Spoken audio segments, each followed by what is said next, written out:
Russia और Ukraine के बीच जो युद्ध चल रहा है उसको लेकर है। रशिया ने कह दिया है कि अगर यूक्रेन नेटो देशों के सामने गया और नेटो में शामिल हुआ और उसको शामिल किया गया तो बॉस तीसरा विश्व युद्ध होगा, यह रशिया ने क्लियर कर दिया है। रशिया यूक्रेन वॉर में admission of Ukraine to NATO can lead to third world war, says Russian official. मतलब पुतिन ने क्लियर कर दिया है कि बॉस तीसरा विश्व युद्ध हो जाएगा अगर ये नेटो में शामिल हुआ। और इस बीच भारत पर जो तमाम दबाव बनाए जा रहे हैं कि तुम रशिया को छोड़ो और यूरोप और अमेरिकी देशों के साथ आ जाओ, भारत आज भी अपने स्टैंड पर कायम है। बुधवार को क्या हुआ कि एक वोटिंग हो रही थी। रशिया ने अभी क्या किया भाई, माहौल तो ये लोग बना रहे हैं कि रशिया हार रहा है, रशिया थक गया है, रशिया के पास सब कुछ खत्म हो गया है, यूक्रेन का मनोबल बहुत टाइट है। और अभी क्या हुआ, कुछ दिन पहले रशिया ने यूक्रेन के 4 हिस्सों को अपने में मिला लिया। तो अभी भाई एक तो अगर वो हार रहा है तो 4 हिस्सों को कैसे मिला रहा है, और दूसरा तुमको वहां यूनाइटेड नेशन में यूएनजीए में प्रस्ताव लाना पड़ रहा है कि ये जो रशिया ने किया ये इल्लीगल था।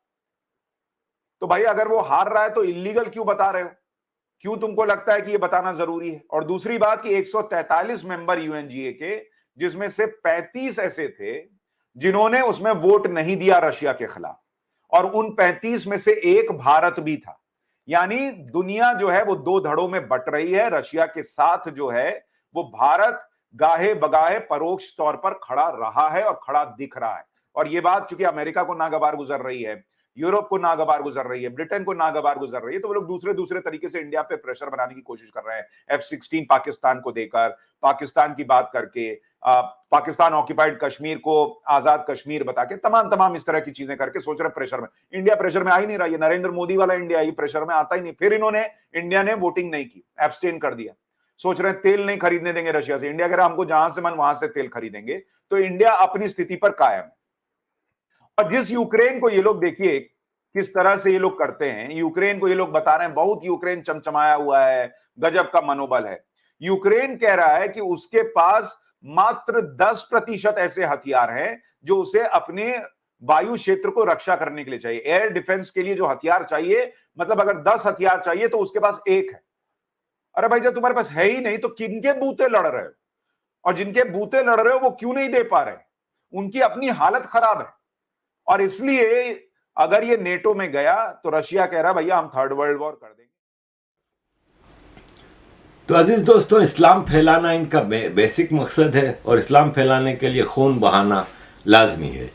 ये डॉक्टर इसरार अहमद ने खुद बताया कि प्रॉफिट मोहम्मद ने खून बहाया इस्लाम फैलाने के लिए, इसके बगैर चारा नहीं है। तो ये एक मैसेज है जो बेसिक हमें मिलता है मौलवियों से और सब चीज़ों से। तो इसके बाद आप इस कम्युनिटी से क्या एक्सपेक्ट करोगे? इस इंग्लैंड में सेक्स ग्रूमिंग गैंग 100% इनका काम है। 10 से 12 से 15 साल की लड़कियों को टारगेट करते हैं। उसमें मुसलमान लड़कियों को बख्शते तो उनको नहीं पकड़ते। हिंदू और सिख लड़कियां इनकी फेवरेट हैं, इसके बाद क्रिश्चियन। ग्रूमिंग गैंग की डिटेल्स हैं इतनी लंबी चौड़ी के 10 घंटे की वीडियो बन जाए। और फिर इंडिविजुअल ग्रूमिंग होती है। पहला मकसद इनका यह होता है कि लड़की को फंसाना है, और लड़की इनको चाहिए टीनेजर। ये फिर इसके बाद क्राइम्स, नाइफ क्राइम और ये और वो और ये सारी चीज़ें। तो अब यह है कि क्रिश्चियन इनकी अपीसमेंट करता है। मतलब आप ये देखें, ये जज साहब की बात सुने और आप हैरान रह जाएंगे। ये जज माइकल स्टोक्स है नॉटिंघम क्राउन कोर्ट का, इसने एक मुसलमान को छोड़ दिया। उस मुसलमान ने 13 साल की लड़की के साथ हैरेसमेंट की थी और उसको सेक्सुअल उसकी तरफ किया था। तो उस मुसलमान ने कोर्ट में जज को कहा कि मैं तो मदरसा में पढ़ा हूँ और मदरसा में हमें ये बताया गया कि आप बच्चियों के साथ ये सब कर सकते हैं, छोटी बच्चियों के साथ। तो जज कहता है कि इस बेचारे को पता ही नहीं था, तो फिर इसको मैं क्या सजा दूं, इसलिए इसको माफ कर दिया। अब आप इंडिया में बैठकर हो रहे हैं कि वहां पे अपीजमेंट हो रही है, यहाँ पे जो अपीजमेंट हो रही है इसका आप क्या करेंगे? ये देखें, ये भाई साहब कुत्ते का बच्चा मुस्लिम लीडर है, कहता है तमाम क्रिश्चियनों को कि अगर तुम लोगों ने कन्वर्ट होने से रिफ्यूज किया तो सिर्फ तुम्हारे और हमारे बीच में सिर्फ तलवार है। ये यूके में हो रहा है। और मुसलमान तो ठीक, इसमें आप सर्कल मारे पाकिस्तानी, ज्यादातर पाकिस्तानी। सिचुएशन है डॉलर की और रुपी की मींस रुपी के बारे में बार बार ये बोला जा रहा है कि हम रुपी ट्रेडिंग करेंगे और वो इधर उधर की वो जैसे बोलते हैं कि दूसरे कंट्रीज के साथ यूएई के साथ या ऑस्ट्रेलिया के साथ यूरोपियन कंट्रीज के साथ रुपी ट्रेडिंग करेंगे। ये रुपी ट्रेडिंग का फायदा क्या क्या मोदी जी इसको इंटरनेशनल करेंसी बनाने के सपने ले रहे हैं या कुछ हकीकत भी हो सकती है? इसी पर बात करेंगे। सर बहुत बहुत स्वागत आपका हमारे शो में। सर पहली चीज, रुपी ट्रेडिंग का फायदा क्या? देखिए रोहित भाई, सबसे पहले शो पे बुलाने के लिए आभार, धन्यवाद। सभी दर्शकों को मेरा नमस्कार। देखिए, रुपी ट्रेडिंग एक बढ़ते हुए मुल्क के, एक बोलते हुए विश्व पावर का अपने वर्चस्व एस्टेब्लिश करता है। रुपी क्या होती है? रुपी करेंसी क्या? करेंसी है प्रॉमिसरी नोट। जो जितनी स्ट्रांग कंट्री होगी वही अपने करेंसी को इंटरनेशनल कर सकती है। देखिए, पाकिस्तान तो नहीं कर पाएगा ना, श्रीलंका तो नहीं कर पाएगा ना, और ये तिम्बकतू तो नहीं कर पाएगा ना।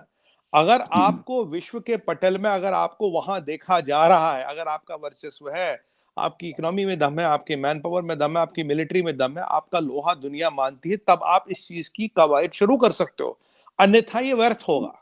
पहली बात। देखिए, रुपी वाली जो बात है, पहले आपको थोड़ा पर्सपेक्टिव देता हूं। जो अगर आज हम बात करें रोहित भाई, दो चीजें बहुत इंपॉर्टेंट है। अगर आप हमारा देखें भी दुनिया में हो क्या रहा है, दुनिया में एक बहुत खतरनाक खेल खेला जा रहा है। अमेरिका हमेशा कहता था, मैं आपको थोड़े बैकग्राउंड में ले जाता हूं, अमेरिका की स्ट्रेटजी थी, जब उनको अपना डॉलर बढ़ाना है, वो डॉलर की सप्लाई मार्केट में कम करते हैं। डॉलर की सप्लाई मार्केट में कम करते क्या होगा? डॉलर की कीमतें बढ़ती जाएंगी और हमारी करेंसी गिरती जाएंगी। ठीक है, ये एक अमेरिका का गेम प्लान शुरू से था कि भाई जब मुझे अपने इकोनॉमी को मजबूत करना है, डॉलर को मजबूत करना है, मैं डॉलर की सप्लाई रोक दूं दुनिया में, क्योंकि by default international currency dollar है। अब ये शुरू कहां से होता है? ये शुरू होता है सऊदी अरब से। जब सऊदियों ने तेल बेचना शुरू किया था तो अमेरिकन के उनके साथ एक एग्रीमेंट हो गया था कि दुनिया में आप तेल यूएस डॉलर में बेचोगे। उस दिन जो डॉलर है उसका वर्चस्व पूरी दुनिया पे आ गया, क्योंकि अगर तेल सबसे खरीदने बेचने वाली कमोडिटी अगर ये डॉलर में बिकेगी तो इंटरनेशनल करेंसी बन गई डॉलर। फिर दुनिया में इसके टक्कर में ला यूरो, पर आप जानते हैं यूरो इतना पार्ट पकड़ नहीं पाया। फिर कुछ यूएस ट्रेजरी बॉन्ड्स वगैरह वो तो वो एक अलग, वो भी डॉलर का ही पार्ट मानते हैं। फिर एक चौथी चीज होती है गोल्ड। आपके पास सेंट्रल बैंक में कितना गोल्ड है, उसके अगेंस्ट आप करेंसी इशू करते हो। अब ये जो डॉलर की जंग चल रही थी, जो डॉलर का बातचीत चल रही थी, ये दुनिया में काफी साल तक डॉलर ने डोमिनेट किया। अभी इसमें एक पेज है जो काफी लोगों को नहीं पता और जो बहुत इंपॉर्टेंट पेज है। जब कोविड हुआ, अमेरिका ने क्या किया? अमेरिका दबा के डॉलर छापने लगा। 7 ट्रिलियन डॉलर, सुनिएगा, 7 trillion dollar worth currency America ने छाप दी और लोगों के खातों में डाल दी, वहां डाल दी। और जो इन्फ्लेशन वहां हुई, तो रशियन यूक्रेन क्राइसिस का भी रोल है, पर अगर आप प्रिंटिंग बेतहाशा करते हो तो इन्फ्लेशन कहीं ना कहीं होती है। फिर अमेरिका ने क्या? डॉलर छाप तो बहुत दिया, अब इनको ऐसा क्या किया जाए कि दुनिया में डॉलर ना गिरे। उन्होंने डॉलर की सप्लाई रोक दी। पर अब की बार दुनिया इस चीज को भांप गई थी, और मोदी जी तो खैर सबसे पहले भांप जाते हो, तो उनको तो हवा भी कहीं चलती, उनको आइडिया हो जाता, उनके पास गेम प्लान भी रेडी होता है। मोदी जी ने क्या किया? मोदी जी ने पेंडेमिक के तौर में, देखिए, दौरान हमें बहुत लोगों ने क्रिटिसाइज किया, आपने खाना दिया, पीना दिया, दवाई दी, आपने पैसा नहीं डाला लोगों के खाते में। आज जिस इकोनॉमी में पैसा डाला, पैसा कैसा डाला? लोगों ने छाप के पैसा डाला, सीधी सी बात है।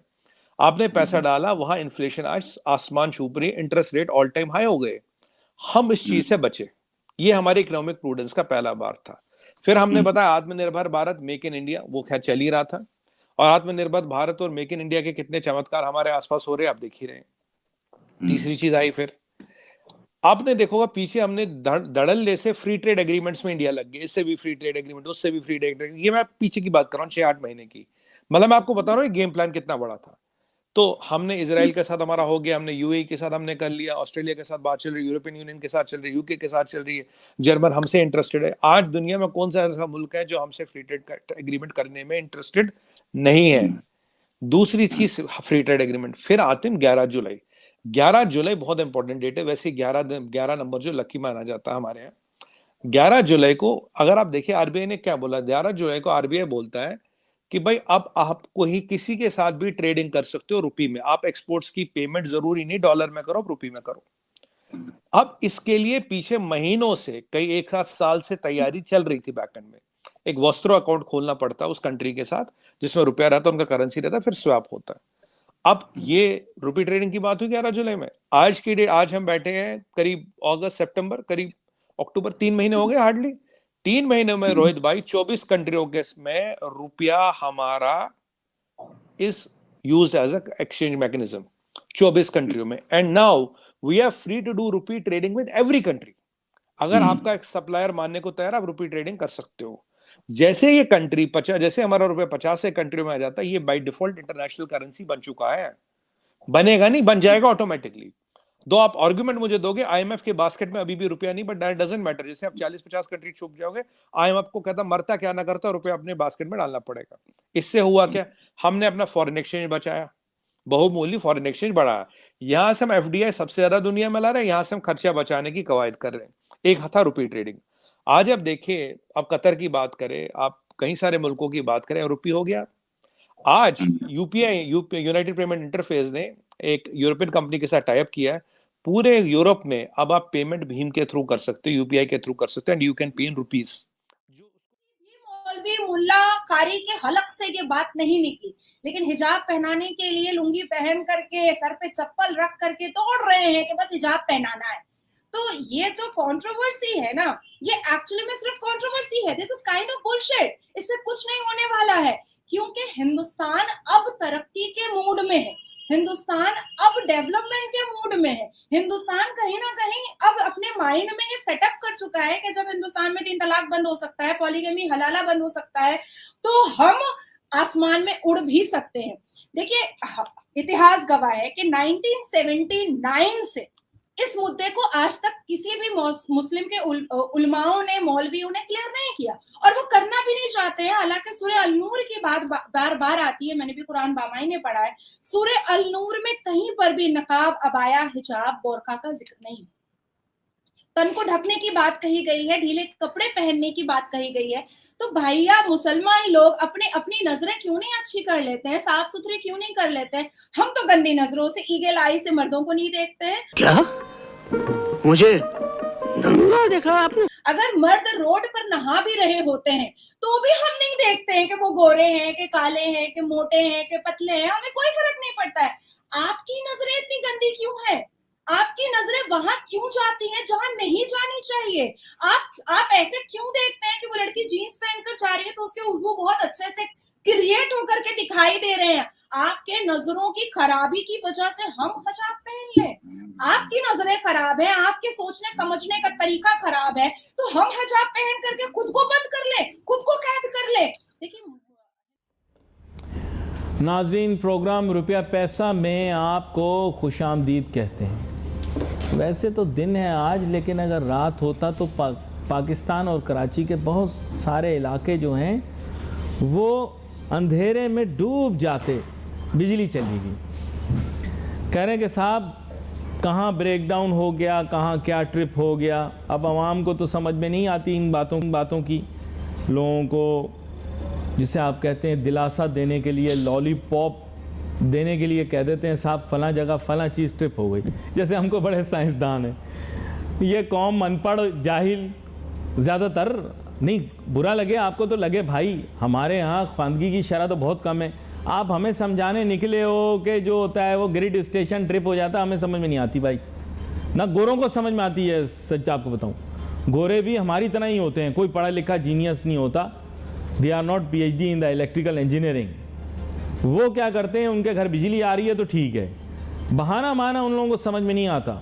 मैं आपको बताऊं, 1974 एक बड़ा मुश्किल साल गुजरा अमेरिका के लिए। बैनुल-अक़वामी सतह पर तेल की कीमतें बढ़ गई। अब जाके जाहिल गवार आवाम को अमेरिका की, वहाँ का सदर ये समझाता कि नहीं साहब, असल में क्या है, मशरिक़ वुस्ता के हालात ख़राब हो गए, इसलिए तेल की कीमतें बढ़ गई हैं। अब इतने बड़े तो वो नहीं है डैश, आप समझते हैं, फिलिंदे ब्लैंक आप खुद कर लें। अमेरिका की कौम इतनी बड़ी डैश तो नहीं है कि वो लोग कहते हैं हाँ हाँ सही बोल रहा है, टेक्निकल बात।